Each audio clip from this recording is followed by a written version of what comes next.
बिस्मिल्लाहिर्रहमानिर्रहीम। अस्सलामुअलैकुम। प्रोग्राम मुलाकात में खुश आमदीद।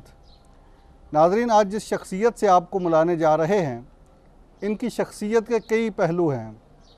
ये पाकिस्तान के बल्कि इस अहद के आप नामवर दानिश्वर, लिखारी, मुसन्नफ़ और कहानीकार हैं। आपका दावा तो नहीं, लेकिन मेरा दावा है कि आप इस अहद के बड़े सूफ़ी भी हैं। आप तलबा को ट्रेनिंग करते हैं, किरदार साजी करते हैं और इंसान साजी का जो शोबा है उसमें ख़ुसूसी तौर पर महारत रखते हैं। मेरे साथ मौजूद हैं जनाब अख्तर अब्बास साहब। अख्तर अब्बास साहब दर्जनों किताबों के मुसन्नफ़ हैं। पाकिस्तान में बच्चों के मकबूल आम रसाले फूल के आप एडिटर रहे, कौमी डाइजेस्ट के, उर्दू डाइजेस्ट के भी आप मुदीर रहे और मुख्तलिफ़ अखबारात में कालम भी आप लिखते हैं। आपकी शख्सियत उर्दू पढ़ने वालों के लिए किसी तारुफ़ की मोहताज नहीं। एक और एज़ाज़ जो आपको हासिल है वो जनाब अशफाक अहमद ख़ान साहब के साथ 20 साला रफ़ाकत का भी है। अख्तर अब्बास साहब से आज हम इनके इन्हीं तमाम ज़िंदगी के जो पहलू हैं, जो रोशन गोशे हैं, उन पर बात करेंगे। अस्सलाम वालेकुम अख्तर अब्बास साहब। वालेकुम अस्सलाम। किरदार साजी आपका ख़ुसूसी सब्जेक्ट है। अगरचे दूसरे भी मौज़ूआत हैं जिन पे आप तबाह आज़माई करते रहते हैं, लेकिन इंसान की किरदार साजी और इंसान की सीरत साजी ये आपका मौजू है। किरदार होना क्या चाहिए बंदे का? असल में आजकल हर कोई कामयाब होना चाहता है और कामयाबी को लोगों ने बहुत से गुर और शॉर्टकट बता दिए हैं, लेकिन सच्ची बात यह है कि कामयाब तो हर कोई हो जाता है, उसे सस्टेन करना मुश्किल होता है और वो बंदा किरदार से ही वहाँ रह सकता है किसी भी शोबे में।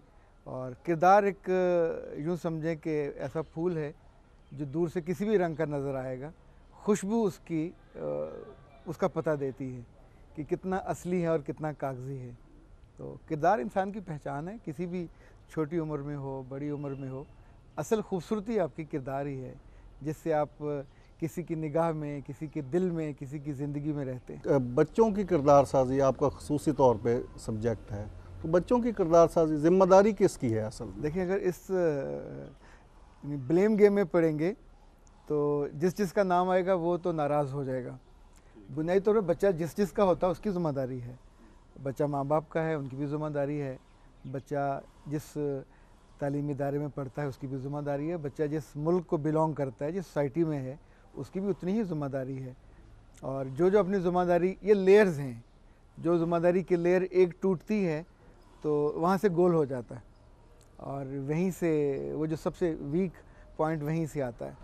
कोई आप कमी देख रहे हैं इस जनरेशन में, इस बच्चों में किरदार के हवाले से, जो आपने सब्जेक्ट को एड्रेस करना मुनासिब समझा? अच्छा, यूँ समझें कि चीज़ों को कमी के एतबार से नहीं देखा जा सकता, चीज़ों को प्रायोरिटी के एतबार से देखना चाहिए। ज़िंदगी है, सांस लेना प्रायोरिटी है। ज़िंदगी है, अच्छी खुराक, अच्छी इज़्ज़त, अच्छा मुकाम, अच्छा मर्तबा प्रायोरिटी है, लोगों की होती है ना जी। इसी तौर पे मैं सोचता हूँ कि इंसानों की सबसे ज़्यादा खूबसूरती उनका लिबास और उनका यूँ समझें कि बाकी चीज़ें नहीं है, किरदार है। यानी कितना बड़ा अफसर हो, हम उसकी इज़्ज़त नहीं करते जब तक वो साहिब किरदार नहीं होता। कितना बड़ा पॉलिटिशियन होता है, आप उस पर नाराज़ होकर उंगलियां उठाते हैं, उसको बुरा भला कहते हैं, उसके किरदार पे शक करते हैं। यानी हर जगह जो चीज़ फोकल पॉइंट है या मदारुल महाम है वो किरदार ही है। हम मानते इसको नहीं हैं, हम समझते हैं कि ज़िंदगी इसके बिना चल सकती है, घर भी नहीं चल सकता, कोई अदारा भी नहीं चल सकता। आपको तो अंदाज़ा है कुछ साल पहले तक अखबारात में कभी नौजवानों के बारे में इश्तिहार नहीं आते थे कि पैसे लेके भाग गया, गाड़ी लेके भाग गया, बदयांती करके भाग गया। यानी जब से तालीम बहुत ज़्यादा आम हुई है तब से अखबारात में इश्तिहारात की तादाद बहुत ज़्यादा बढ़ गई है। उसमें डिग्री का ज़िक्र भी होता है, ओहदे का भी ज़िक्र होता है, लेकिन जो समझें कि जिस चीज़ ने अदारे को दुख पहुंचाया होता है वो इस बात ने कि जिस आदमी पे आपने एतबार करके रखा वो नाकाबिल एतबार निकला।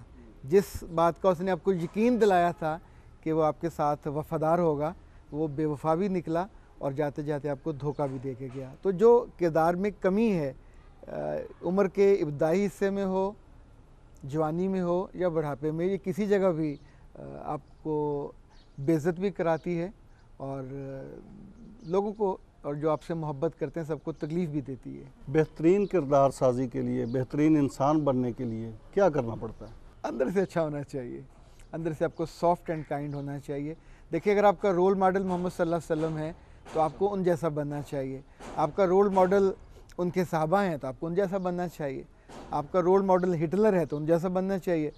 हम तो जो मुझे चीज़ एक खला महसूस होता है और कमी महसूस होती है, लोगों के यहाँ रोल मॉडल ही नहीं है।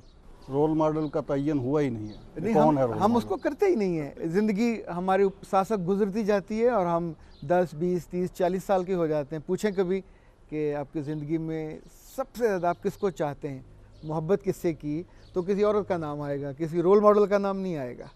यानी जिसके लिए आप जीते हैं, जिस जैसा बनने की कोशिश करते हैं, जो आपकी ज़िंदगी का और ज़िंदगी के बाद का महवर होता है, रोल मॉडल तो वही होगा ना, जिस जैसा आप बनना चाहें। लाइक आपको मैं मज़े की बात बताऊँ, मुझे चूँकि ट्रेनिंग में बहुत हर तरह के लोगों से मिलने का इत्तेफाक होता है। एक जगह असातिज़ा की ट्रेनिंग थी तो मैंने उनसे पूछा कि आपका रोल मॉडल कौन है, तो बहुत सारे लोगों ने हाथ खड़ा किया, उन्होंने कहा मोहम्मद सल्लल्लाहु अलैहि वसल्लम। तो मैंने कहा कि आपने उनके साथ कितनी साल गुजारे हैं? ठीक। अच्छा, चुप थे। फिर मैंने पूछा कितने माह गुजारे हैं? यानी एवरेज उम्र आपकी 30-40 साल है, तो रोल मॉडल के साथ कितने साल गुजारे हैं? तो साल नहीं थे, महीने नहीं थे, दिन नहीं थे, यानी एवरेज कुछ घंटे बचते थे, वो भी जो कहीं सुनी सुनाई बातें थी। आपने उसको पढ़ने, ये जानना नहीं चाहा कि उन्हें क्या पसंद है, ये जानना नहीं चाहा कि उन्हें क्या नापसंद है, ये जानना नहीं चाहा कि उन्हें क्यों दुनिया में नंबर 1 पे रखा जाता है, कोई वजह है ना। ये जानना नहीं चाहा कि उस एक फ़र्द की वजह से रब ने लाखों लोगों की ज़िंदगियाँ जो करोड़ों में बदले, अब अरबों में चले गए, कैसे बदल दी। कुछ तो उसके अंदर होगा। मतलब रोल मॉडल हमेशा कुछ शॉएँ छोड़ता है, कुछ और जो आपसे बरतर होता है, जो आपसे बरतर होता है, आप उसको तभी तो अपनी ज़िंदगी का महवर और मरकज़ बनाते हैं। तो ये बच्चों के हवाले से ये किस स्टेज पे होनी चाहिए? हम तो समझते हैं कि माँ की गोद पहली तरबियत गाह होती है, तो माँ की गोद से ये काम शुरू हो जाना चाहिए या कहाँ से होना चाहिए, कहाँ से हो रहा है? अच्छा, जो अरब विज़डम है वो तो ये कहता है कि 3 से 7 साल की उम्र के दौरान बच्चे की जो शख्सियत का मेजर हिस्सा मुकम्मल हो जाता है। 3 से 7 साल के दौरान। अच्छा, इस दौरान यानी उसकी किरदार साजी भी इस दौरान का काम है? उसकी जो शख्सियत है, उसमें जो उसने पसंद करना है, जो नापसंद करना है, जिससे उसने ढलना है जिस रास्ते पे, आलमोस्ट वो मुतय्यन हो जाता है। अच्छा, इसी वजह से जो फ़ारस के लोग थे या जो अरब के लोग थे, जितना विज़डम है वो इस उम्र के लिए है। यानी शेख सादी की बातें हों, मौलाना रूम की बातें हों, कलीला और दमना की बातें हों, वो सारी छोटे इस लेवल पे उनको सिखा। इवन जो फरीदुद्दीन अत्तार हैं, उन्होंने भी सारी दानाई जानवरों और परिंदों की ज़ुबान में बयान की है और उसमें पूरी करैक्टर साजी है। जो बहुत बड़े दानिश्वर थे अब्दुल्ला बिन मुबारक, उन्होंने भी इसी बात पे ज़ोर दिया। अच्छा, इमाम मालिक के पास भी छोटे बच्चे ज़्यादा आते थे, इमाम अबू हनीफा के पास खुद वो अपनी उम्र में भी बड़े कम उम्र थे जब उन्होंने वो दर्स शुरू की। एग्जैक्टली।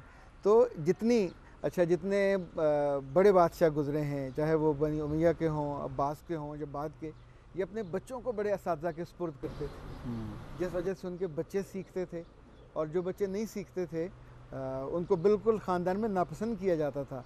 इवन हारून रशीद अपने एक बेटे को बिल्कुल नापसंद करता था जो सीखने में आमादा नहीं था। फिर अब हौले हौले जैसे हमारा अहद पहुंचा तो माएँ मसरूफ़ हो गई, उन्होंने बच्चों को 2.5 साल से पहले वो उठा के फेंक देती हैं स्कूल में। किंडरगार्टन है, नर्सरी है, यानी वो 6-6 साल बेचारा वहाँ रुलता रहता है। हम जब गए थे स्कूल तो 6 साल की उम्र में गए थे। अब तो 6 साल में बच्चा लगता है बूढ़ा हो गया अगर स्कूल में जाए। अच्छा, वो कभी गौर कीजिए, वो एक सी चीज़ें दोहरा एक से कायदे पढ़ के, उसके पास कोई इल्म नाम की चीज़ कोई नहीं होती, या कोई दानाई नाम की, या कोई मोहब्बत नाम की, या कोई विजडम नाम की कोई चीज़ उसके पास नहीं होती। यानी ये अगर हम सोचें कि इतने साल उसने इन बड़े इदारों में लगा, हाँ उसमें थोड़ा एक कॉन्फिडेंस आ जाता है, बदतमीज़ी करनी उसको आ जाती है, शाम टाइम खेलना वेलना भी आ जाता है। और ये बाज़ दफ़ा तो हम खुद कॉन्फिडेंस क्रिएट नहीं करते, हम कहते हैं कि बच्चे में कॉन्फिडेंस आना चाहिए। जी हाँ, बदतमीज़ी करवा के हम बच्चे में मोहब्बत के सोते तो नहीं जगाते, उसमें ना उसमें इश्क के ना प्यार के, कॉन्फिडेंस। ठीक बात है। मुझे याद है एक दफ़ा मेरी अपनी बेटी के साथ बैठा था तो मैंने उससे कहा कि बेटा, आम तौर पे वालिदैन ये कहते हैं कि मुझे तुमसे कोई उम्मीद नहीं है और मुझे तुमसे कुछ नहीं चाहिए, गलत है ये। अपने बेटे को, अपनी बेटी को बताना चाहिए कि मुझे तुमसे उम्मीद है।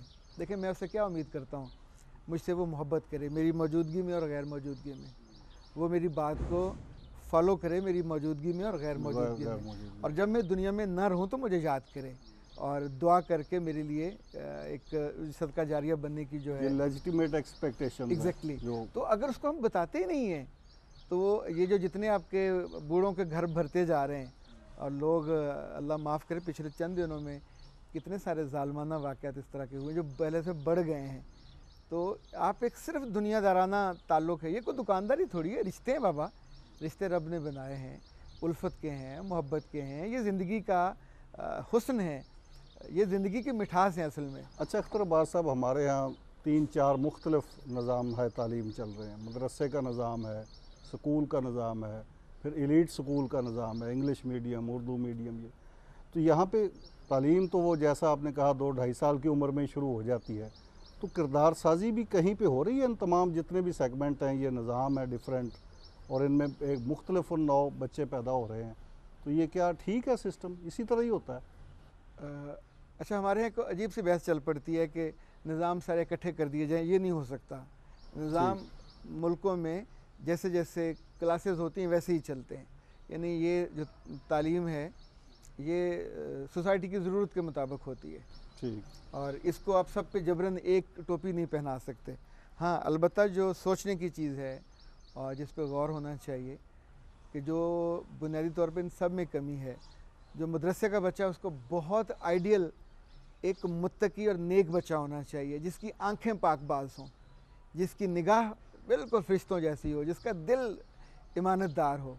ज़ाहिर है वो मदरसे में पढ़ रहा है, वो इल्म कुरान को पढ़ना चाहिए, इल्म हदीस पढ़ना चाहिए, लेकिन वो गरीब पढ़ता क्या है? फ़िक़्ह पढ़ता है, वो फ़लसफ़ा पढ़ता है, अच्छा वो इसी तरह के जो यूनानी इल्म है वो पढ़ता है, जिसका ताल्लुक़ किरदार से नहीं है, जिसका ताल्लुक़ कवानीन से है। एग्जैक्टली, कवानीन से कहिए या जो एक जामद किस्म का इल्म होता है जिसका ज़िंदगी से ताल्लुक़ नहीं होता। मतलब ये जो फजूल की बहसें होती हैं, नहीं है उसमें, इख्तरा नहीं है। एग्जैक्टली। नतीजतन ना उसको अरबी आती है, ना उसको कुरान आता है, ना वो रसूल सल्लल्लाहु अलैहि वसल्लम की मोहब्बत में। अच्छा, उसमें भी एक्सेप्शंस हैं, जो नेक रूहें हैं वो अपने तौर पे अल्लाह की मोहब्बत में मुब्तला हो जाती हैं, अल्लाह के रसूल सल्लल्लाहु अलैहि वसल्लम की ज़िंदगी को, उनकी फरमुदात को वो याद कर लेते हैं। उस सिस्टम और सिलेबस का तो कमाल नहीं है। हाँ, उसमें सिलेबस का कमाल नहीं है। सिलेबस में तो यानी हज़ारों बच्चे हैं और हज़ारों बच्चों से हमें हज़ारों शिकायतें हैं। तो इसका मतलब ये हुआ कि वहाँ भी जो मिसिंग है, गैप है, और मेरा ख्याल वहाँ के असातिज़ा को। और दूसरी साइड वाले तो कहते हैं हमारा मसला ही नहीं है। वो कहते हैं हमने तो पुर्जे बनाने हैं मार्केट को जिस चीज़ की ज़रूरत है, डॉक्टर की ज़रूरत है डॉक्टर बना दें, इंजीनियर की ज़रूरत है वो बना दें, MBA की ज़रूरत है वो बना दें। नतीजतन वो बहुत अच्छे MBA बन जाते हैं, बहुत अच्छे डॉक्टर बनते हैं। तालीम के जो मकासद है इनका तयन रियासत करती है? नहीं, मेरा नहीं ख्याल, रियासत बाद में आती है, फ़र्द पहले करता है। फ़र्द पहले करता है। आपको मैं एक दिलचस्प बात बताऊँ, हमारे यहाँ पिछले 70 साल से जिस बंदे को गालियाँ पड़ती हैं वो लार्ड मैकाले हैं। लार्ड मैकाले फ़र्द था, वहाँ से आया, उसने आके साल पूरा इंडिया विज़िट किया, फिर उसने कुछ फाइंडिंग निकाली कि इनके मदारस हैं, ये इनका सिस्टम है, ये सिस्टम है, और मुझे अगर अपना सिस्टम लेके आना है तो ये लाना चाहिए। उसने इंट्रोड्यूस कर दिया। अच्छा, जो उसने इंट्रोड्यूस किया वो इतना शानदार नताइज उसने देने शुरू किए कि जिस कॉलेज से, जिस स्कूल से, जिस अदारे से बच्चा निकलेगा, उसकी जो वफ़ादारी और जो आइडलाइज़ करेगा वो बरतानवी निज़ाम को, उनके ऑथर्स को, उनके लिखारियों को, उनके शायरों को, उनके सिस्टम को करता है। ये उस सिस्टम की खूबसूरती है। अच्छा, मैं इस पर यह कहता हूँ कि उस सिस्टम को बुरा क्यों कहते हैं? जब पाकिस्तान बना तो मुझे तो किसी डॉक्यूमेंट में, किसी तकरीर में ऐसा लिखा हुआ नहीं मिला कि हमने कोई वादा किया था कि हम लॉर्ड मैकाले साहब को छेड़ेंगे नहीं। आपको साइन करके तो नहीं दिया? कोई निकाहनामा नहीं हुआ था। 70 साल में हुकूमत आपके पास है, जितने नेक प्रोफेसर और डॉक्टर्स और असातिज़ा ये सारे हमारी तालीमी कमेटियों में रहे हैं, लेकिन दुख ये है कि जो सारे कमेटियों में जाके बैठते थे, सारे सिलेबस बनाते थे, ये सिर्फ नाम बदलने की उन्होंने काम किया। नाम बदलने से सिलेबस नहीं बदलता। देखिए, इस्लामाइज़ करने से एक महल्ला वो संत नगर है, आप उसे सुन्नत नगर कर दें तो मुसलमान तो नहीं हो जाएगा। सही। या आप किसी भी, हमने यही काम किया, तो सिलेबस में भी ये इसने किफ़ायत नहीं की, ये इसने काम नहीं किया।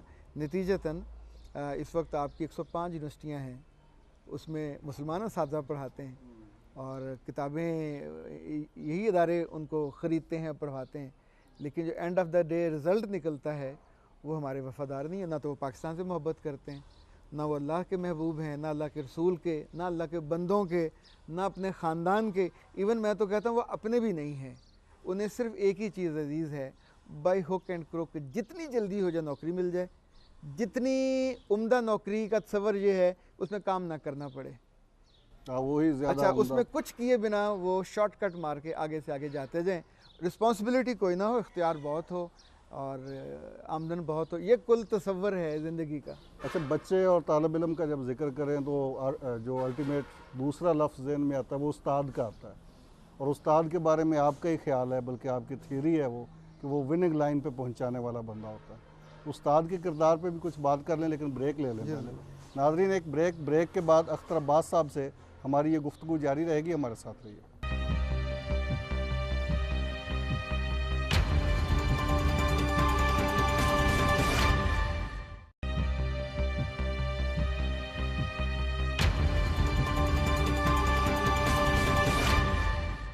जी, प्रोग्राम में एक बार फिर खुश आमदेद। अख्तर अब्बास साहब, उस्ताद, ये आपकी पूरी तहरीरों में, किताबों में, आपके लेक्चर्स में फ़ोकस रहा आपका, तालिब इल्म और उस्ताद। उस्ताद कैसा होना चाहिए? आप कहते हैं कि विनिंग लाइन पे उस्ताद पहुंचाता हीरो होना चाहिए, उस्ताद महबूब सिफ्त होना चाहिए, उस्ताद ऐसा हो जो मेरी और आपकी ज़िंदगी का मरकज़ और महवर हो। उस्ताद ये कि जिसकी आँखों की रोशनी और खुशी देख के बच्चे को बदलना चाहिए, बच्चे को ढलना चाहिए, लेकिन ये नहीं हुआ। मेरे उस्ताद मेरे वालिद मोहतरम मेरे उस्ताद थे, और हमारी तो पूरी तारीख़ असातिज़ा से भरी हुई है, और ये सारे उस्ताद वो हैं जिन्होंने बच्चों को किताबें नहीं पढ़ाई, ज़िंदगी पढ़ाई है। लेकिन मैं आपको एक अपनी ऑब्ज़र्वेशन बताऊं, बच्चा उस्ताद से तवक्को ये करता है कि क्या उसको रटा दे, तो कोई भी रटा सकता है। उसके लिए तो ट्यूटर काफ़ी है, ट्यूटर काफ़ी है, वो याद करा देता है किताब। लेकिन उस्ताद, जैसे अब आप क्रिकेट में हो तो कोच के बिना अच्छी गेम नहीं बनाई जा सकती। बिल्कुल। अच्छा, आप एथलेटिक्स में हो तो भी कोच इज़ रिक्वायर्ड। आप दुनिया के बेस्ट खिलाड़ी हो तो भी आपको कोच चाहिए। अभी उसको हम मेंटोर कहते हैं। ये तो ऐसा वस्फ है कि इसके बिना यूँ समझे कि इसके साथ बेहतर जो है बेहतरीन बन जाता है। दुनिया का जो सबसे कामयाब तरीन लॉन्ग जंपर है, रॉबर्ट अमियान उसका नाम है, रशियन है। उसका जो उस्ताद है, मैंने उसको देखा कि जो ही वो मुकाबला जीतता है या अपना रिकॉर्ड तोड़ता है, वो भाग कर जाता है उसके पास और उसके कान में विस्पर करता है। तो ये उसका आदत है। तो एक रोज़ एक जो रिपोर्टर था उसने पूछा कि Robert, what special with your coach whenever you one, he comes and he whispers in your year. क्या कहता क्या है वो तुमसे? तो उसने कहा कि इट्स अ सीक्रेट। तो उसने कहा बताओ। तो उसने कहा मेरे पास आता है और कहता है, रॉबर्ट, दुनिया में एक तुम हो और एक मैं हूँ, हम दोनों जानते हैं कि तुमने जो किया बहुत अच्छा किया है, लेकिन तुम इससे बहुत अच्छा कर सकते हो, मज़ीद अच्छा कर सकते हो इससे। But that's the spirit. ये जो करंट है, ये जो पोटेंशियल है, मेरा मानना ये है कि उस्ताद एनर्जी से भरा हुआ एक टैंक होना चाहिए जो अपने शागिर्दों को, अपने अदारों को एनर्जी दे और उनको एनर्जाइज करे। अच्छा, दुनिया भर में अब देख लें, हमारी डेवो है, डेवो में जब ड्राइवर रखते हैं तो उसे कहते हैं जो तुम्हें ड्राइविंग आती थी आज से भूल जाओ, जो हम सिखाएंगे वो ड्राइविंग होगी। जंप नहीं करोगे, ब्रेक नहीं लगाओगे, सीधा तुम ये और जो हम कहेंगे वो करोगे। हम क्या करते हैं, पूरी नस्ल, उसको सिर्फ 40 मुसाफिर देते हैं, इतना सिखाते हैं। हम पूरी नस्ल जिस बंदे को देते हैं, वो उठता है कॉलेज से या यूनिवर्सिटी से, उसे मुंतखब करते हैं और क्लास में डाल देते हैं। जिसने ज़िंदगी में उन 8-10 सालों में खुद नहीं सीखा, कभी शौक़ से नहीं पढ़ा होता और कभी ज़िंदगी में उसको प्रायोरिटी नहीं दी होती, वो तो चूँकि एक लहर पे सवार होता है कि उसने वो डिग्री करनी है। हर बंदा उस्ताद बन सकता है? नहीं, नहीं बन सकता, कर ले वो उस्ताद नहीं बन सकता। उसका नतीजा आप देख लें कि जितने असातिज़ा की इस वक्त तादाद हज़ारों में नहीं है, लाखों में है, और उनमें से आइडियल कितने हैं। तो फिर ये भी आप ही बताएं कि फिर क्या किया जाए। मैं तो इसमें इतने बहुत असातिज़ा तो हैं हमारे पास लाखों की तादाद में, प्राइवेट भी और गवर्नमेंट के भी, तो फिर उनका क्या करें। मतलब मुझे अपने असातिज़ा से मजमूई तौर पे बहुत मोहब्बत है।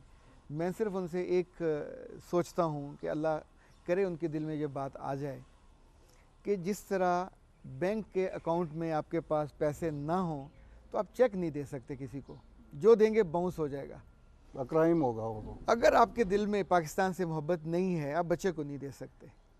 अपने बैंक अकाउंट में पहले ये मोहब्बत डालिए। आपके बैंक अकाउंट में रब से मोहब्बत नहीं है, नतीजतन आपका बच्चा हर किसी को मारता फिरता है, हर बात पे वो रिएक्ट करता है, किसी को दरगुजर नहीं करता, इवन ना रिश्तों का पास करता है। तो कुछ चीज़ें तो आप उसे सिखाइए ना, बताइए कि ज़िंदगी में खूबसूरती क्या है, ज़िंदगी की देखें हम लॉन में बैठे हैं, इसका सब्ज़ा हमें अजीज़ है, इसकी घास हमें, इसके पौधे हैं, इसके फल हैं, से सुकून और एक इस्तराहत मिल रही है। बिल्कुल जो हवा चलती है वो उन सब की खुशबू लेके आती है। तो जिन अदारों में उस्ताद फूल की तरह खिलना चाहिए, उनको एक गुलाब और कली का पौधा बन के महक देना चाहिए, जैसे रात की रानी होती है, एक पौधा है पूरा महका देता है। काश जिन स्कूलों में 100 उस्ताद हैं उसमें से 10 ही आइडियल बन जाए। तो फिर अख्तर साहब ये तो फिर बच्चे से ज़्यादा उस्ताद की किरदार साजी की ज़रूरत है। ऑफ कोर्स है, बिल्कुल है। नहीं, बच्चा अपनी किरदार साजी खुद नहीं कर सकता। आप मुझे गाड़ी दे दें कि मैं चला के ले जाऊं, या अब आप मुझे कहें कि चूँकि आप पढ़े लिखे हैं, डिग्री भी की हुई है, इतनी साल ज़िंदगी बसर की, ये चाबी पकड़े जहाज़ में बैठ जाए उड़ाएं, नहीं उड़ाया जा सकता। ज़िंदगी जब तक सीखी ना जाए सिखाई नहीं जा सकती।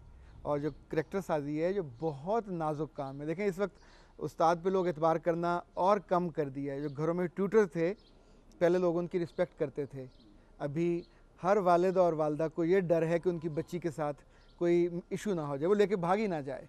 यानी हर दूसरे दिन कोई ना कोई ऐसा वाक़या होता है कि जिस बंदे को आपने बच्चे को पढ़ाने के लिए रखा होता है वो आपको धोखा दे के चला जाता है।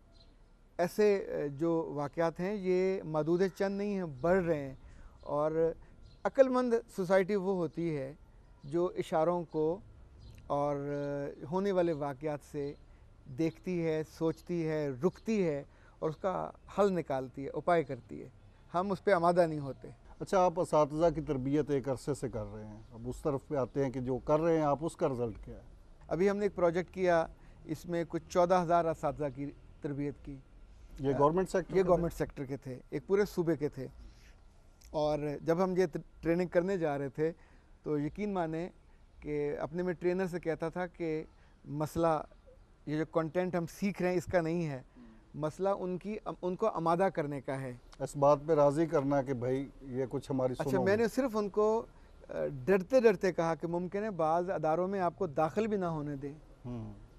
ये सिर्फ मेरा अंदेशा था, डर था। लिटरली इट हैपेंड कि उन्होंने उनको दाखिल नहीं होने दिया, ये कह के कि हम 25-25 साल से, तुम कहाँ से आ गए हमें सिखाने के लिए, हम नौकरी पे हैं, हम स्कूल में हैं, हेडमास्टर हैं, वाइस हेडमास्टर हैं, और आज हमें ट्रेनिंग, और हमें क्या ज़रूरत है ट्रेनिंग की।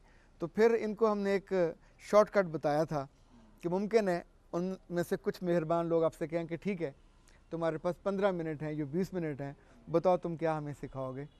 तो वो 15-20 मिनट उन्होंने फिर इतनी उम्दगी से उनको यानी यूँ समझे कि जो स्पेसिमेन होता है या एक पॉलिटिंग है ये तो अख्तर साहब ज़िंदगी के हर शोबे में ये रवैया है कि मैं तो सब कुछ जानता हूँ, आप मुझे क्या सिखाओगे। इसका वैसे क्या वो 10 मिनट में क्या जवाब था? हाँ, इसका जवाब जापानी एक प्रोवर्ब है, वो उनको मैंने सिखाया कि जापानी कहते हैं कि अगर ज़िंदगी में आगे जाना है, इज़्ज़त पानी है, तो जब ट्रेनिंग में बैठो तो अपने जूते, अपना तकब्बर और अपना इल्म इसको बाहर छोड़ दो, तो फिर नई चीज़ सीखो। नई चीज़ तुम्हारे पास ही आनी है। यानी तुम्हारा देखें पुरानी चाय में वो सुबह की पड़ी हुई हो, उसमें जितनी आप नई डालोगे तो पीने को जी नहीं चाहेगा, और वैसे भी वो पुरानी जो चाय है उसमें मिलके वो बदमज़ा हो जाएगी। तो जो बंदा नया आपको देने आ रहा है, कोई बात कुछ ना कुछ तो देगा ना, उसको बिस्मिल्लाह करके ले लो। वे पसंद ना आए तो फेंक दो, पसंद आए तो उसको रख लो, फ़ायदा तो तुम्हारे करने। अच्छा, तुमसे पैसे भी नहीं लेने आ रहा। तो इनको हमने फिर 3-3 दिन की ट्रेनिंग दी। अच्छा। और इनको हमने 1 साल में 15 चीज़ें सिखाई, 5 वैल्यूज़ उनकी बनाई, 5 उनकी खूबियाँ, ट्रेट्स पैदा की और 5 उनको हुनर सिखाए कि how to be an effective and good teacher. और वहाँ से जो उसका रिस्पांस था दैट वाज अनबिलीवेबल कि अपने से छोटे बच्चों को, सारे ट्रेनर थे, सारे मास्टर से एमफिल थे, बाज़ तालीमी इदारों ने उन्होंने बाकायदा उनकी दावतें की, जैसे आप उस्ताद दावत नहीं करता, आपको अंदाज़ा है। तो और अब फिर उन्होंने मुझे भी वो अक्सर जगहों से फ़ोन आए। हमारी किताब थी काबिल रश्क टीचर, वो हमने सबको 14,000 असातिज़ा को वो पढ़ाई, यानी हर टीचर को। उसमें किताब में खूबी ये थी कि जो एक दफ़ा खोल लेता है फिर उसकी मोहब्बत में वो थोड़ा मुब्तला हो जाता है, पढ़ लेता है, क्योंकि उनके बारे में है, वो हमारे बारे में नहीं है। तो हमने उसमें उनकी ज़िंदगी के बारे में और उन्हें सिर्फ ये कहा कि आप जिस लेवल पे अब हो, आपको 1 साल बाद इससे अगले लेवल पे जाना चाहिए। इज़्ज़त भी ज़्यादा होनी चाहिए, हुनर भी ज़्यादा होना चाहिए, आपको वक़्त चाहिए, आपको सोसाइटी में ज़्यादा वक़्त चाहिए। दोनों सूरतों में आपको कुछ कंट्रीब्यूट ज़्यादा करना चाहिए। यानी एक टीचर, मैं चूँकि काउंसलिंग भी करता हूँ, मेरे पास एक टीचर आए तो बड़े दुखी से उन्होंने कहा कि इतना बड़ा स्कूल है, इतने साल हो गए, मेरी कोई इज़्ज़त नहीं करता और आप इतनी बड़ी बड़ी बातें लिखते हैं, तो उस्ताद की इज़्ज़त तो होनी चाहिए। तो मैंने उनसे कहा कि आप सुबह कितने बजे स्कूल जाते हैं? उसने कहा जी 9 बजे जाता हूँ। कितने बजे आते हैं? उन्होंने कहा जी 1 बजे आ जाता हूँ। तो मैंने पूछा तनख्वाह मिलती है? उन्होंने कहा जी बिल्कुल मिलती है। तो मैंने कहा आप तनख्वाह के लिए स्कूल जाते हैं, तनख्वाह के लिए आ जाते हैं, तनख्वाह आपको मिल जाती है, नहीं इतने घंटे आपने तनख्वाह लेने के लिए और सैलरी वर्क है आपका, दिए ना जी, आपको तनख्वाह मिल गई, इज्जत के लिए आपने क्या किया? यू नीड रिस्पेक्ट, उसके लिए किया तो कुछ करें ना उसके लिए। यू नीड लव, तो उसके लिए कुछ कीजिए। जब आप उसके लिए करते नहीं हैं तो एक्सपेक्ट कैसे कर रहे होते हैं? क्रेडिबिलिटी एक दिन में नहीं आती। क्रेडिबिलिटी के लिए आपको अपना आप उस ईंट की तरह खपाना पड़ता है, तो उसकी बुनियाद बनती है। बुनियादी तौर पर उस्ताद अगर ये सीख ले, ये जान ले कि जहाँ वो अब है रब ने उसके लिए ये मुकाम नहीं रखा हुआ, इससे बहुत बेहतर रखा हुआ। यानी उस्ताद अगर फौत हो तो स्कूल क्या, वो शहर बंद होना चाहिए। यहाँ क्लास बंद नहीं होती, यानी किसी को इतना दुख नहीं होता चूँकि आपने उस सिस्टम में कुछ इतना बड़ा कंट्रीब्यूट ही नहीं किया हुआ कि जो सिस्टम आपकी वजह से आपको याद करे। नाज़रीन, निज़ाम तालीम के अहम पिलर्स, असातिज़ा और तलबा पर हमारी गुफ्तगू जारी है। हमारे साथ रहिएगा। एक ब्रेक के बाद दोबारा मिलते हैं।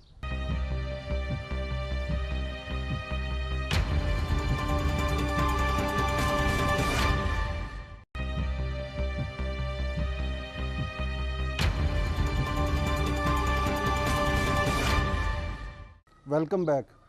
अख्तर साहब, उस्ताद हर शोबे में ही होता है, हर जगह पे होता है। ये मिसाली उस्ताद आपने किताब लिखी, काबिल रश्क टीचर्स लिखी, उस्तातिज़ा तलबा विनिंग लाइन पे कौन पहुंचाता है, वो भी टीचर्स के बारे में ही है।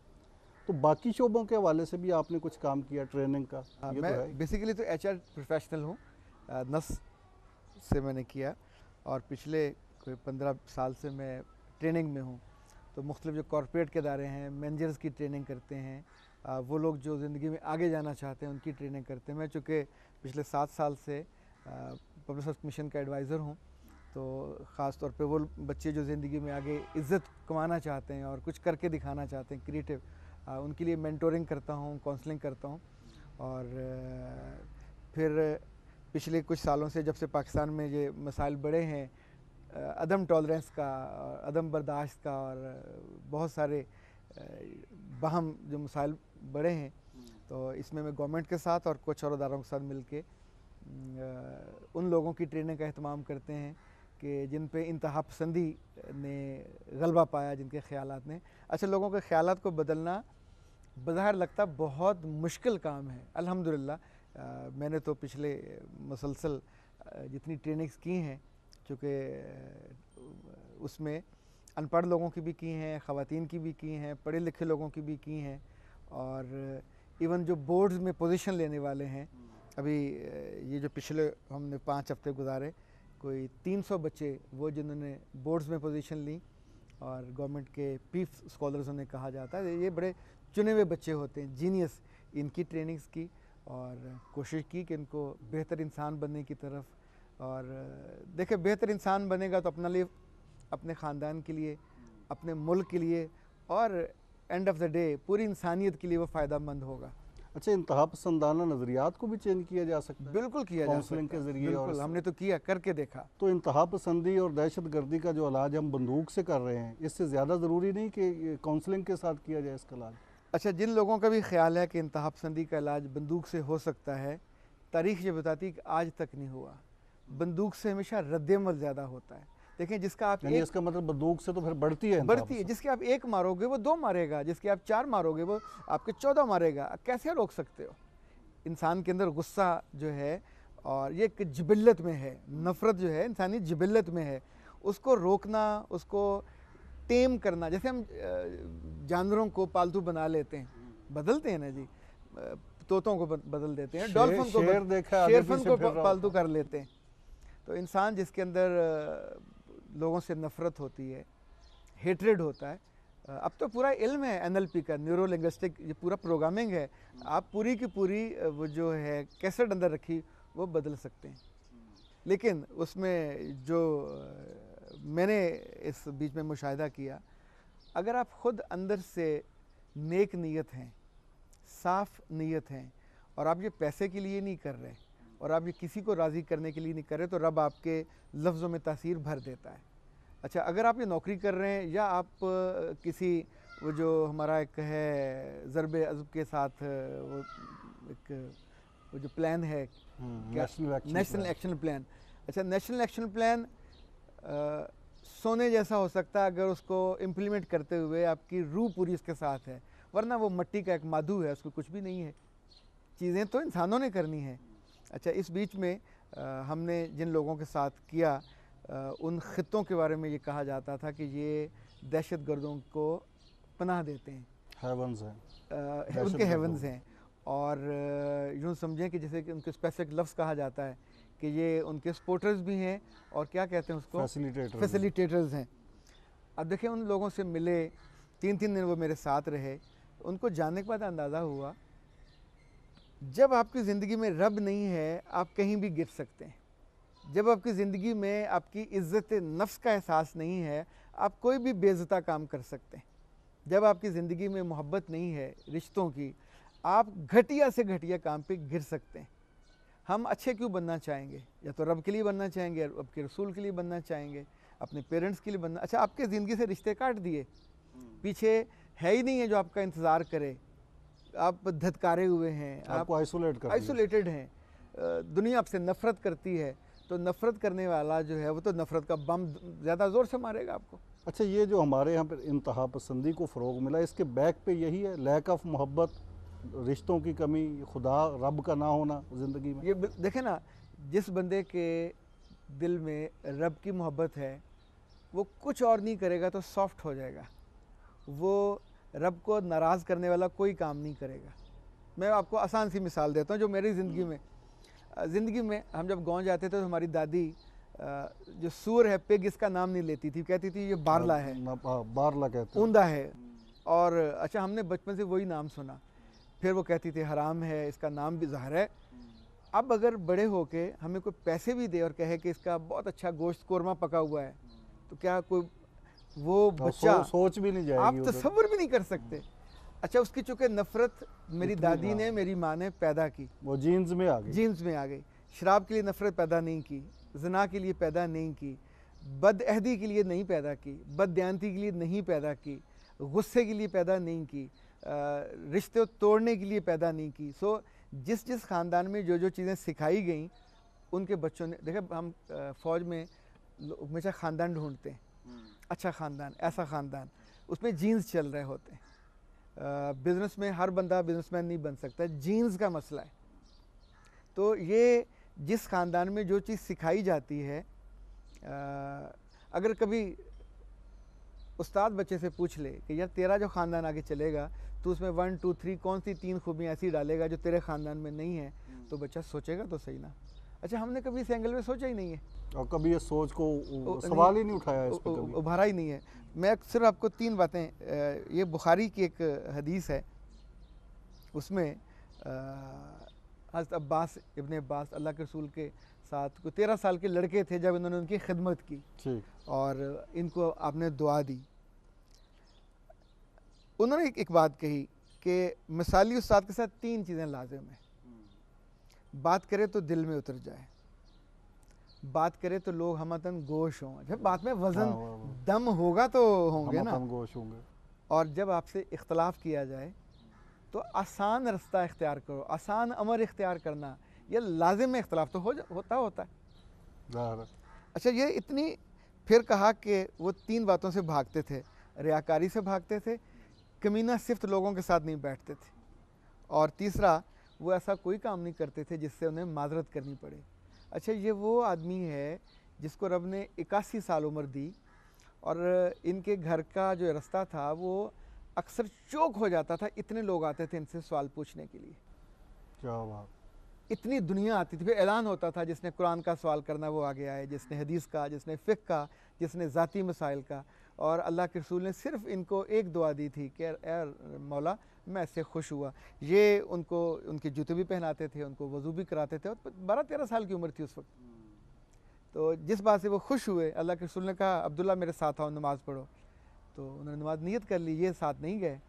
तो उन्होंने सलाम फेर के पूछा कि तो आए क्यों नहीं? कहा या रसूलल्लाह आने का मन तो बहुत था, पर एहतराम और इज़्ज़त मानी हुई, मैं नहीं आ सका। क्या बात। अब देखिए उस उम्र के बच्चे में भी ये चीज़ मौजूद थी। तब आपने कहा अल्लाह मैं इससे राज़ी हुआ, तू भी इससे राज़ी हो जाए, इसका सीना हिकमत से और दानाई से और दानिश से भर दे। और ये वो थे कि हज़रत उमर इनको मशरे के लिए बुलाते थे, और बाद साहबा चिढ़ते थे कि छोटे को तुम क्यों बुलाते हो? तो आप कहते थे कि जिस रब ने इसको पैदा किया है उसने इसको हिकमत और दानाई तुम लोगों से ज़्यादा दी है। यानी 22-23 साल की उम्र में वज़ीर वाली कैफियत में थे। फिर जैसे जैसे उनकी उम्र बढ़ती गई, he was a teacher, he was a उस्ताद। कोई अदारा नहीं था उनका, लेकिन जब लोग आपसे सीखने आते हैं तो आप एक उस्ताद बन जाते हैं। अच्छा अख्तर साहब, इंतहा पसंदी, दहशत गर्दी, ये तो हमारी दुनिया के फेवरेट मौज़ूआत हो गए हमारे हवाले से ये पिछले कुछ सालों में, और हम ख़ुद भी इसको भुगत रहे हैं। तो इसका इलाज हम तो नेशनल एक्शन प्लान और ज़रब अज़ब से करने जा रहे हैं। ये इन खतूत पे तो सोचा ही नहीं, लगता रियासत ने भी किसी साइड पे काम नहीं किया। तो फिर ये मुस्तकबिल क्या नज़र आ रहा है? अच्छा, रियासत बेचारी जो है सबसे मज़लूम है। असूली तौर पर रियासत सबसे मोहतरम और मुक़द्दस होती है। हम हर बात रियासत पे डाल देते हैं। रियासत को दीवारें और छतें थोड़ी हैं। लाइक हमारे घर, हमारा कोई भी घर हो, उसमें से एक बच्चा नाफरमान निकल आता है, तो अब ये नहीं कहेंगे कि अब्बा जी ने नाफरमान कराया या अम्मा ने नाफरमान कराया। वो भला आदमी जिन लोगों में बैठता उठता रहा, उसने जिस कंपनी को इख्तियार किया, वो कंपनी कमीनी थी, जिस वजह से उसके अंदर मीननेस बढ़ गई और उसने रिश्तों का लिहाज करना बंद कर दिया। वरना कोई बेटा पैदाशी तो नाफरमान नहीं होता। अच्छा, ऐसे मुझे लगता है कि हम पैदाशी जिन लोगों को बुरा भला कहते हैं, लोग गद्दार नहीं होते, लोग नफ़रत से भरे हुए नहीं होते। वक्त के साथ साथ जब उनको उनका इस्तेहकाक नहीं मिलता, या उनके बड़ों पे आसपास कोई जुल्म और ज़्यादती होता है, या उन्हें लगता है कि मेरे लिए रास्ता नहीं बचा और मुझे सारी उम्र ऐसे ही गुजारनी पड़ेगी ज़िल्लत में और ख्वारी में, तो फिर वो शॉर्टकट ढूंढते हैं। सम टाइम ये होता है कि आप सोचते हैं, इंतहा पसंदी यहाँ से आती है कि जो आपका ख्याल है सबसे बेहतर यही ख्याल है। It's a ultimate truth. दुनिया में कोई ट्रुथ अल्टीमेट होता ही नहीं है। आपका ट्रुथ आपका है, मेरा मेरा ट्रुथ है, दोनों सच। साहबा कराम मुसल्लत नहीं किया जा सकता। साहबा कराम एक ही यूँ समझें खानवादे से, एक स्कूल ऑफ थाट से उन्होंने पढ़ा, लेकिन उनके 20 बातों में इख्तलाफ था एक दूसरे से। यानी अब्दुल्ला बिन अब्बास को हज़रत उमर से इख्तलाफ था, लेकिन लड़ते कभी भी नहीं थे। वो कहते हैं जैसे हमारे दादा कहते थे, इख्तलाफ को यहाँ रख लेना चाहिए, ज़िंदगी गुजरती रहती है। नुक्ता नज़र का इख्तलाफ रवैयों पे असरअंदाज नहीं होना चाहिए। हम ये करते रहे हैं जहाँ से सोसाइटी बर्बाद होती है कि हम नुक्ता निगाह की बुनियाद पे एक पूरी फ़िक़्ह बना देते हैं, पूरा फ़िरका, पूरा नुक्ता निगाह कि जो हनीफ साहब को मानेंगे वो सच हैं, बाकी सारे नाहक हैं, अब इनको मार दिया जाए। मैंने जो तारीख़ पढ़ी वो ये बताती है, जालिम तारीख़ बड़ी जालिम है।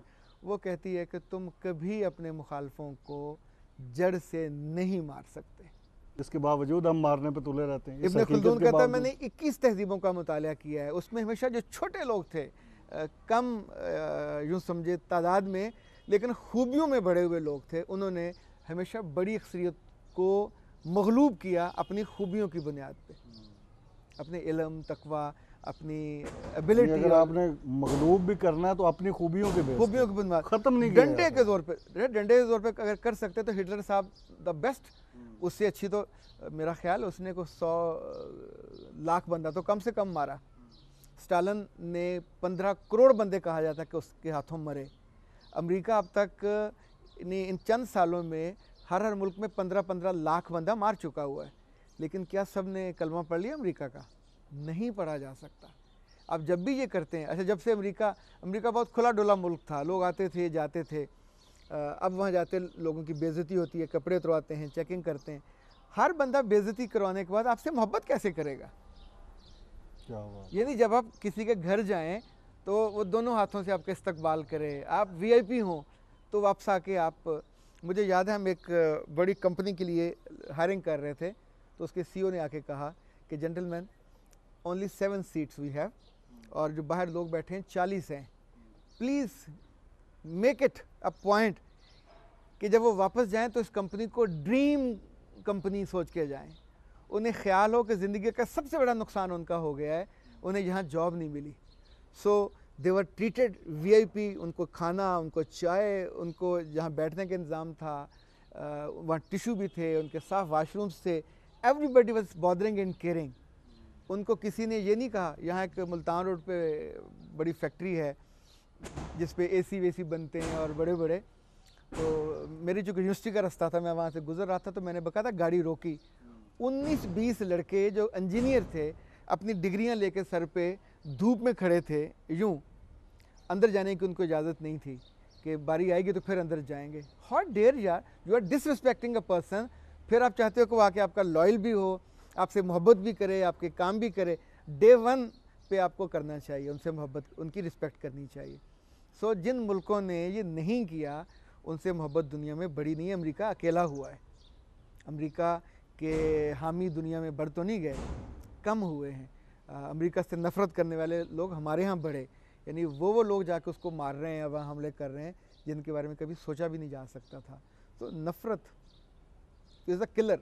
अच्छा शहरी बनने के लिए, अच्छा इंसान बनने के लिए बतौर फ़र्द और बतौर इदारा, मैं जिस इदारे में भी हूँ, जहाँ पे भी हूँ, जो भी मेरा है, क्या करना होगा? कोई स्पेसिफिक पॉइंट? देखिए, आप तो डॉक्टरी का नुस्खा पूछ रहे हैं। डॉक्टर से नुस्खा ही पूछा जा सकता है। अभी साइंस ने और इल्म ने इसको बहुत आसान कर दिया।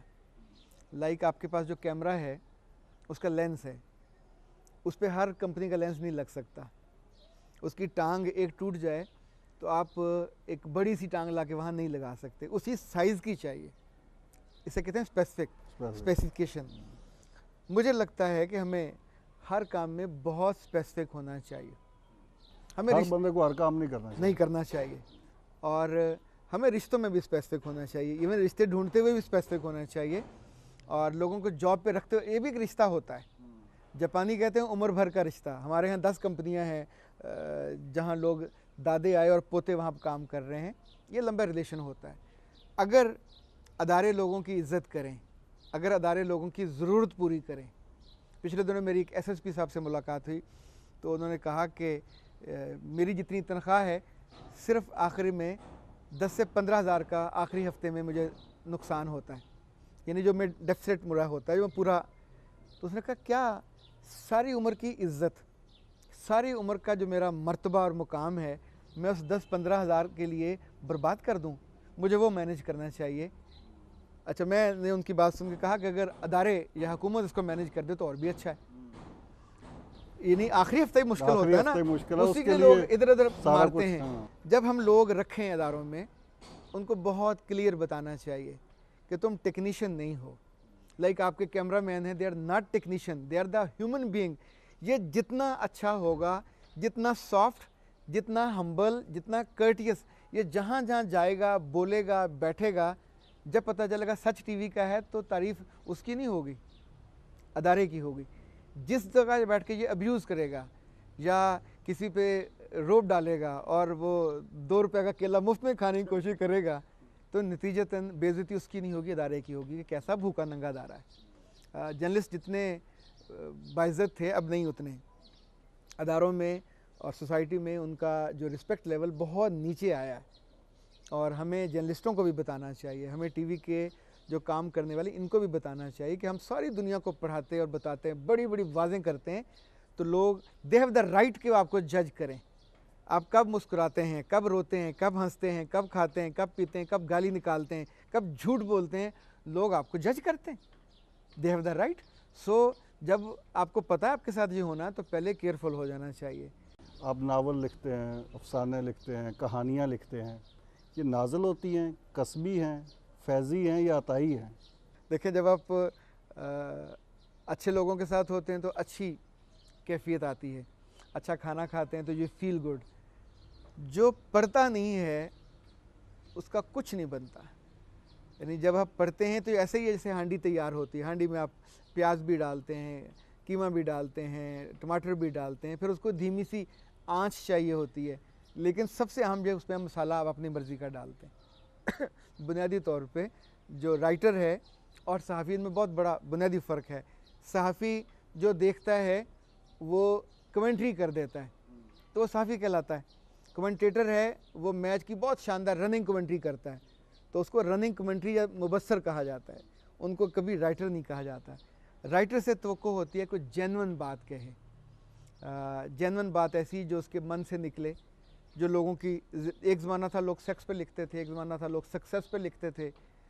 ज़िंदगी में जो ज़िंदा रहने वाली चीज़ है वो इंसानों का इल्म है, जिसमें इंसानों का फ़ायदा होगा, जिसमें इंसान अंदर से सॉफ्ट होगा, जिसमें इंसान पढ़ने के बाद मोहब्बत करने लगे, जिसमें इंसान पढ़ने के बाद अपने रब से जुड़ने लगे, जिसके बाद इंसान कुछ कामों से रुक जाए। यानी इंसान फ़रिश्ता नहीं बन सकता, ये एक जो मेरी अंडरस्टैंडिंग है। फ़रिश्ता बनने की कोशिश भी नहीं करनी चाहिए, लेकिन अच्छा इंसान बनने की कोशिश तो करनी चाहिए। इशफाक अहमद साहब के साथ 20 साल रफ़ाकत, क्या कहेंगे? देखिए, इसको मैं रफ़ाकत तो नहीं कहता, वो तो एक ऐसा ही था जैसे आप बारिश होती है और आप उसमें भीगते हैं। बारिश पे सबका हक होता है, पर जो मेरे सहन में होती है वो मेरी होती है, जो खिड़की भर आसमान है वो मेरा है। तो जितने साल मुझे उनसे मोहब्बत करने का इत्तेफाक हुआ, उनके करीब रहने का इत्तेफाक हुआ, उसमें मैं भीगा। और बहुत सारी चीज़ें, यानी उस ज़माने में तो बाज़ बार ज़िद होती थी अंदर से कि नहीं ये अगर ले ली तो बदलना पड़ेगा, बदलना पड़ता है, यानी वरना मोहब्बत आपकी सिरे चढ़ती नहीं है। आपको मैं मज़े की बात में इशफाक साहब से मैंने मोहब्बत उनके मरने के बाद की। अच्छा। मैं ज़िंदगी भर सोचता रहा कि मुझे उनसे मोहब्बत नहीं करनी, और चूँकि जब करूँगा तो सब कुछ सरेंडर करना पड़ेगा। और जिस रोज़ उनकी डेड बॉडी सामने पड़ी हुई थी तो बानो आप अंदर आई और उन्होंने आके हाथ जोड़े और जो जुमले उन्होंने कहे वो भी अंत थे। ये शायद किसी किसी बंदे को ये नसीब होते हों। उनका, खान साहब आप अल्लाह की एक बहुत आला रूह थी, मैंने ज़िंदगी भर आपकी खिदमत करने की कोशिश की, आपके प्यारों की खिदमत करने की कोशिश की, कुछ कमी रह गई हो, कुछ कमज़ोरी और कोताही रह गई हो तो माफ़ कर दीजिएगा।